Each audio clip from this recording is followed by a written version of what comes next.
want to take my moderator's perspective and ask a question for you. Sure. So I see there's a lot of great things happening in Houston, but I really hate the heat and humidity. So I'm not going there.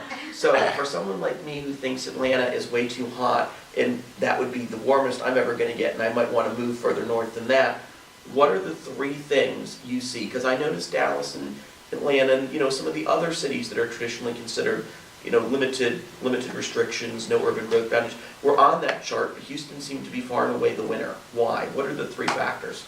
The 3 factors that make The Houston... 3 most important. Well, by far, it's almost like zoning, zoning, and zoning. It's like location, location, location. It's the lack of zoning. I think that's by far the #1 factor. So we have lots of residential towers go up kind of wherever they need to for density. Apartment complexes go up wherever they need to, including like they'll tear down an industrial facility and put up. They don't have to get it changed from commercial zoning to residential or from industrial to residential. They just build the apartment complex. Now this is going to scare some people, but we do have a network of deed restrictions in Houston. So you can have a deed restricted community, and that's how you protect some neighborhoods. But there are large swaths of Houston that do not have enforced deed restrictions anymore. What's that word?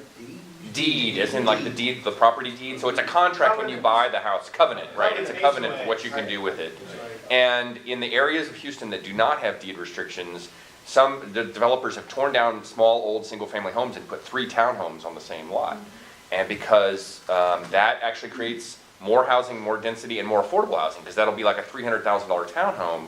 If given the cost of the land, we have some cities inside of Houston, like Westview and Bel Air. They are fully zoned, and they say no, only a single-family house can be on that lot. And of course, a McMansion goes up, and it starts at $1.5 million, right? And only certain families can afford those kind of houses. So we've been able to keep affordability down by putting these townhomes on this exclusive land that you normally, and there's thousands of these townhomes in central Houston now.